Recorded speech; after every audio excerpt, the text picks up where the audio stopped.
Kalaflahi atu and good evening. Hane hado tola da wala tala tutupu ke lata ia moe awhia whinai.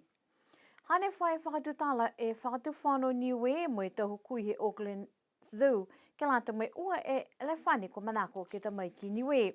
Nā ko te ria te whakatu whanu ke kabineta, ke tausi taha whakatakatakanga, ke te mai te elefani, ke toka ahi nei le wiki tūra mahina, tō tātua i Niusila.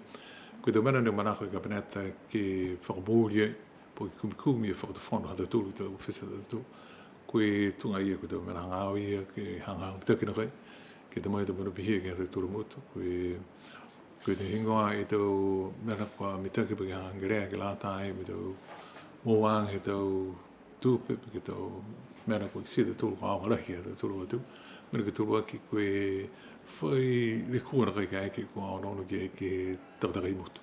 Koe tau whaatu tālanga e maho nei ke toka anga e tau manu, mai whalua tau ngahua ke kumikumi e whaatu whanu ki ai. Uta ni ke he whakatakatakanga lātai me mena whakahingoa anga koe pui pui anga. Ki he tau manu tō mai ke tātu i Niusila. Tūru mahina he toka ai pehi nei Sri Lanka, tau mai me ke nei tūru mahina, tō tātu mai ki Niusila. Koe kano hi as biha. Mai te whaatu tālanga ko mta kawi whini kua mamna ke tuku atua e whaholanga i ki. Ono ma tūru ke vai wha, maka tunga nei he leo tūru koe wha mai ia hoi kia i whakatakatakanga ke lātai me mwe hinga organic status e wha, si koe mene he matūru i manaka whuki i loa tō tari ai ke whakaanga wha. Whai tupe na kai niwe ni kua mamna ke moa mai ai. Ai ke mena whai tupe niwe ne whakataka ua ke lātai me te whangamena pēne. Si koe mene e ne manaka ia matūru ke whai tupe ka whuaki mai e ke tausia ke tau kumikumang i anga ne. Si bihia whuki ni mo e toka anga tau re whane ke mutune e tatu. Koe tau whakataitai ke whakatoka e whakahauranga nei ke tausia i ke mahina hao ke topa. Longa tamu ka holoma fisi he pungi ni awhi ke he male wakalele, tau pū ko whakatangi he tamu ka holoma fisi moe awhi kua whakataini ki he taha ki i whanga, ka kua nā kai pia, ha koe whakaholanga whamahani he tau whahenga hua, ke tau le kua tupu whakaofo ke male wakalele. Koe tau kau le weki ke he male wakalele, whahi tāma se awhi, tau leo tau e ke kafu moe whahi malolo seno, kau taha wakalele, kua hoko atu ke liu whakamanatu, moe whakako alau tolu ke tau mea ne kua lata ke tausi, ka taha e wakalele kua tō moe vela ke male wakalele ha Niue. Kua whatatai atu he pungi ne awhi ke ua e pasi moe tau whanau aonga i loto, kua whakataka moe laili alau tolu e tau tangatanga hua tāma se awhi, moe whahi malolo seno, moe mtakau leo, ke utakehe mai alau tolu he taha matakawi, kua vela he awhi. Pese ia kua mule ka mataanga whakaholoanga ka kua kisia, e tau whakaholoanga kehe kua holo mitaki. Koe whakaholoanga nei kua whakatoka ke lata mai ua e tau osi, ha koe tau hātakianga e tau mtakau he lalolangi.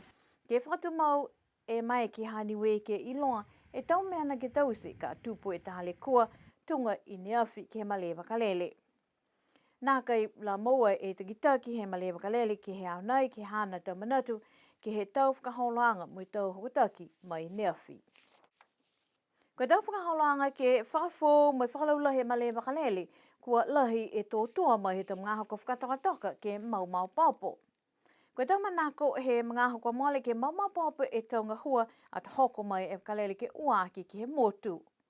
Pehe ki pule ke he male wakalele ko lilifu ko toke tālangi, koe whanua tau ka kano kua tōtua tau ngahua, ha koe tau puhala tamai ko loa ke motu kua mule foki mo ki sia e longa, ke whalonga hua tā whale he motu kua langu ki ai alau tolu e tau ka muta. Pese ia koe amamna ki anga tu mau pāpa e whakaholoanga nei a te hoko e mahina hao ke topa. Koe whalu ki sia anga ke whahi kua whakafou, pehe e lilifu palemia, kua late tau tangata ke ki sia e mau pāpa ke whale a tō whaimana tu whakakise. Longa i tau whale he tau male wakalele kua tālanga taha ni e liu whale lahi he talahau e ia. Koe whalu tau onoanga he talahau e ia ke whai whale koloa ki loto he male wakalele si pia foki ki whafo he male wakalele. Koe whahe tapu ko mole ko hawhangi e tau ntuhala he whale tali whenonga ko ana iki ke tau tangata whenonga ewa whakamua ke he whale. Talanga e whale nei he mata whiutuko anaiki koe taha mata kawi tala haua mo e fulufloala he motu. Koe whale tali whenonga nei kua liu whakafou he whiwhini Yulopa ko Ilona Laskia. Lewa whoke e toka noa mo e nāka i whakangahua e whale nei he osi e a whako heta mo e ko hoko mai whiwhine mai he mata kawi ko Eastern Europe ke liu whakafou. Pehe mena sa he whale ko John Botter, lima e poko e whale tali whenonga nei, ka tūru ni ko ka mata ke whakaholoanga, a mamna ki whoki ke liu ono tu ki he tau poko ua ne toi, ke maha tūlisi e tau ka hau.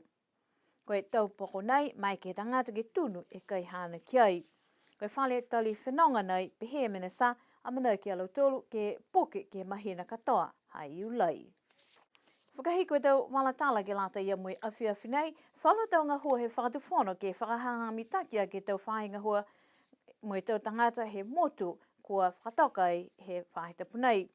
Ko mana ki ke mai ke he tau tangata ke tutongi e tau kai tā lauwha ki he whakatuwhono ke taha e masini FPOS kua tuku ke whale whakatuwhono e whanua kula. Ko e whakaholoanga nei kua mana ki ke whangahua e whahitapu ka hau, a koe mana koe whakatuwhono ke whakamoka mo e whakamawhisi tau ngā hua ke lata mo e tau tangata, sipihia ha koe tau hikianga ke whale tupe fōu koe Kiwi Bank. Hana tau tola tau wala tala tutupu ke lata ia mo e awhiawhi nei, rana whaa mo e mawhala.